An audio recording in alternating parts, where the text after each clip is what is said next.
Iya, Ustaz, apakah termasuk jihad? Perintah langsung dari pemerintah kepada agen rahasia.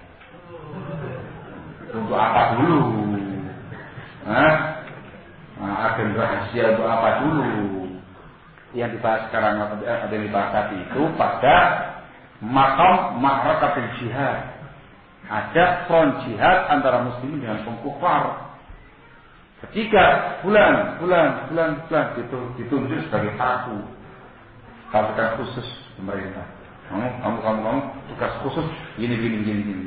Maka bukan lagi fardu kifayah, fardu ain atas orang-orang kafir itu bergerak. Jadi front jihad ini, front jihad. Tapi kalau kemudian ditunjuk sebagai agen rahasia, kamu mata-matai untuk dakwah tadi itu. Yang di Jogja itu. Kan begitu. Bukan yang syar'i, itu bukan namanya jihad ya. Yang dibahas sekarang adalah front jihad, dalam front ma'rakatul jihad. Cara-cara.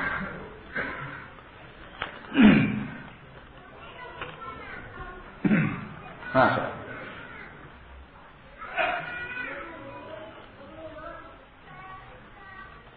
Bagaimana bila kiai yang diizinkan tersebut adalah ahli bid'ah? Apa kita tetap taat untuk tidak berdakwah? Kalau di tempat itu hanya ada kamu dan ahli bid'ah tadi, dari kalau itu, kamu tampil. Itu benar. Dikarenakan ahli bid'ah itu la yaqumu bil wajib. Ahli bid'ah tidak melaksanakan kewajiban dakwah. Artinya wujud keadaan karena dia merusak. Ketika itu kewajiban Anda satu-satunya seorang yang yaqumu berdakwah untuk berdakwah kepada Allah. Barakallahu. Ya sampai memperhatikan masalah dan mabaratnya barakallahu. Apakah disyariatkan minta izin kepada mertua jika safar untuk perkara yang mubah? Tidak. Lain mertua, lain orang tua. Jadi itu orang tua kan kita bukan mertua. Apa urusan mertua segala macam itu? Allah Enggak. Orang tua, bukan mertua. Atau apa pertanyaan seperti itu? Karena aku tinggal di rumah mertua. Ya kalau tinggal di rumah mertua ya saya akan beritahuan. Saya mereka ngerti yang kemana. Ya kemaslahatan ya. Itu kalau dalam artian hukum yang tadi tak masuk. Apakah disyariatkan minta izin kepada istri jika safar untuk perkara yang mubah? Terus dibayangkan langsung begitu. Langsung tetap hilang. Kota ibu jodoh ini mana yang masku ini? Kok tidak ada ini? Mas mana mas? Oh iya, saya lagi safar mubah nih. Bukan ngasih tahu. Tidak ada kewajiban ngasih tahu. Allah saat dia hancur malah jatuh di hati. Allah berarti itu masalah rumah tangga termasuk muasyarah bil ma'ruf. Allah berarti muasyarah termasuk rumah tangga yang baik. Barakallahu. Yang gitu ya. Ini jangan tanya ke perkara yang wadah gitu loh. Untuk kelancaran dan keharmonisan rumah tangga harus ta'awun, tafahum, ta'aruf. Siapa mereka berdua. Nah kalau diizinkan, ya sudah, tak karu-karuan, nanti dia pun komplain. Saya juga mau gitulah. Safar mubah dengan makam saya, kalau izin suami. Hancur ya. Yang ini untuk muasyarah bil ma'ruf. Muasyarah bil ma'ruf. Ustaz, anak bingung. Kalau suruh milih pekerja di antara yayasan Al-Qurat ataukah yayasan MD, milih yang mana? Kalau saya tak bingung, tidak usah milih dua-dua. Ayo, ya MD sama Pak MD sih. Kalau bilang nggak milih dua-duanya. Saya milih bekerja di tempat-tempat yang syar'i atau tempat-tempat yang mubah yang aman. Kalau nggak ada, cari pekerjaan yang lain. Pekerjaan itu yang dititik beratkan barokahnya, halalannya, halalan penghasilannya itu. Bukan gedenya penghasilan, besar penghasilan, gak barokah, hancur kamu. sedikit penghasilan tapi barokah. Jiwa kamu tenang, agama kamu terjaga, prinsip kamu terjaga. Itu yang Allah. Gitu ya. Nah. Agar Allah barik. Bolehkah ngomong anak dengan menaikkannya odong-odong yang ada bunyi lagu-lagunya? Stok hati ini memudahkan, tidak rewel. Terutama kalau kita ajak belanja ke minimarket. Juga untuk menuruti istri dan mertua yang tidak ingin repot-repot. Nah, ini kayak ikatan suami takut istri. Ada jaga-jaga ikatan suami takut mertua nih kayaknya. Allah Ustaz. Ya itu perkara yang apa ya? Ya kamu tanyakan apa yang jelas, kamu tahu sendiri, kamu dengar sendiri suara musiknya. Bagaimana mungkin kamu taruh anaknya kamu di tempat musik? Ya kamu tahu perkara yang tidak perkara yang haram. Betul ya, karena tapi kamu tanyakan karena jelas gitu ya. Baru, mending antum repot ngurusi anak dan segala macam, tapi selamat dari semua daripada antum tenang tapi anak kamu binasa dengan itu. Allahumma musta'an. Istri kasih nasihat, mertua kasih pengertian. Akhirnya ya. Alhamdulillah. Kalau di minimarket bisa langsung naik. Paham mereka insyaallah. Artinya enggak pakai koin dimasukkan pada bunyi. Sudah, kamu belanja langsung naik sendiri dia. Kayak gini-gini aja karena bunyinya. Karena enggak bayar, kayak gitu ya. Dimaklumi. Kalau saya bawa anak saya di minimarket di kecamatan itu, sudah saya masuk dia langsung naik.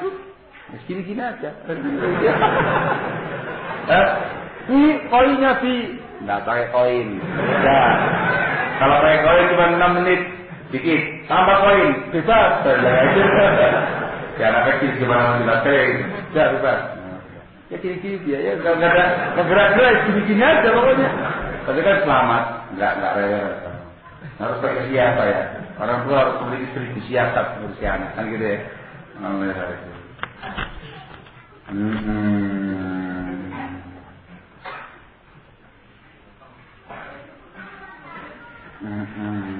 Perhatian kalau umum harus jelaskan gimana.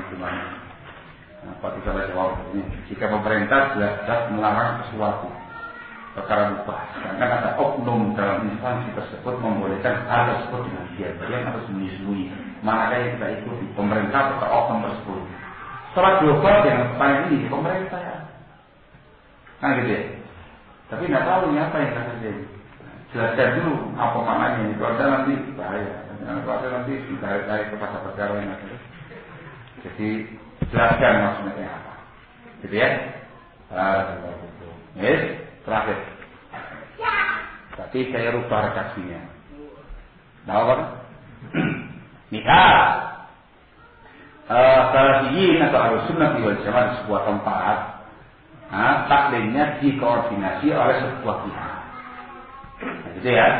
Bagaimana kalau ada pihak lain mengadakan kajian atau yang semisalnya tanpa izin pihak tersebut yang biasa mengkoordinasi itu? Masalah. Kalau dinyatakan seperti pemerintah tidak, dikarenakan mereka hanya koordinator atau koordinator sebuah kajian untuk supaya jalannya bagus, enak, teratur, rapi. Kalau disamakan kayak pemerintah harus izin mereka sebagai izin wali amr. Lain, mereka bukan pemerintah, mereka swasta. Yang dibacakan ini pemerintah. Tapi masalahnya ialah masalah koordinasi. Islam itu mengajarkan yang namanya waktul umur. Paham ya? Menata sesuatu yang rapi dengan koordinasi supaya bagus, supaya baik. Islam mengecam yang namanya fawdha. Tahu fawdha? Tindakan yang kacau balau. Ini maunya sendiri, segala macam. Kacau balau gitu. Orang memandangnya enggak zen. Enggak bagus sudah ini. Dan juga kesannya istirahat, kesannya ikhtilaf. Islam mengajarkan kita untuk ukhuwah, untuk ikhtilaf, untuk ittifaq, untuk ijtima'. Apalagi terkait dengan masalah takwa. Syekh Ibnu Utsaimin punya risalah Kutayb, judulnya Ta'awun Du'at, At-Ta'awun baina Du'at wa atharuhu fil mujtama'. Ya Allah. Nanti dekat saya baca-baca lagi sambil naik kereta sambil baca-baca. Judulnya at-ta'awun baina ad-du'at wa atharuhu fil mujtama'. Ta'awun di kalangan para dai dan pengaruh yang sangat besar di tengah-tengah masyarakat bangsa. Perkara ta'awun ya, perkara ta'awun. Perkara itu wa ta'awun 'alal birri wat taqwa wa la ta'awun 'alal itsmi wal 'udwan.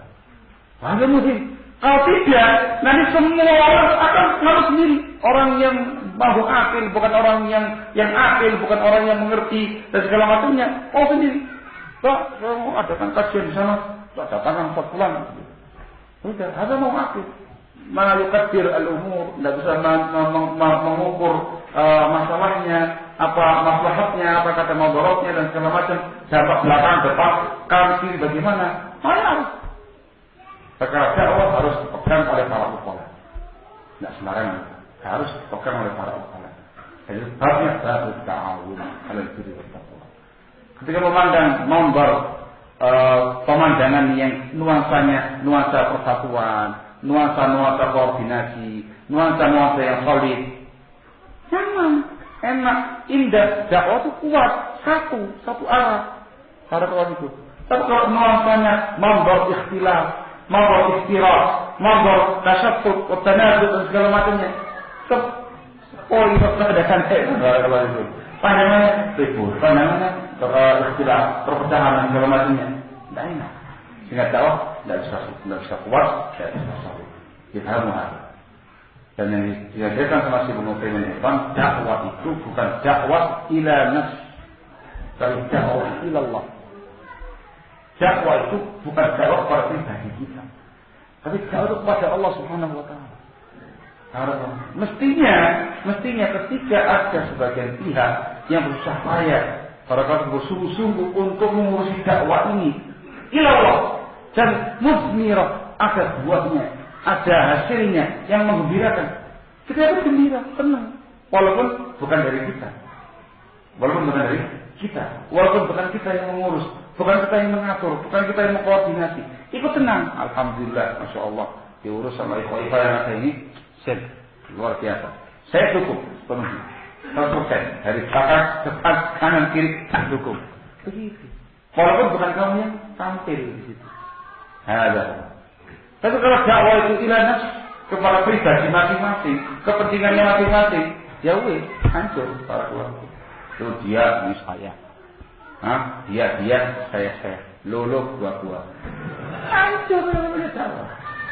Ya bakal baina doa. Dan sangat besar pengaruhnya adalah fil mujtama'. Ingat ya, dakwah itu dipegang oleh para uqala yang punya akal. Hada huwa al-syakl 'am secara umum dalam hukum dan nasihat kita semuanya. Mudah-mudahan langkah dan dakwah Ahlussunnah wal Jamaah di semua tempat jalan yang bagus, dengan penuh ta'awun, dengan penuh tafahum bainahum. Wallahu ta'ala bisawab. Kurang lebihnya saya mohon maaf yang sebesar-besarnya. Wa alhamdulillahi rabbil alamin. Subhanaka wa bihamdik asyhadu an la ilaha illa anta astaghfiruka wa atubu ilaik.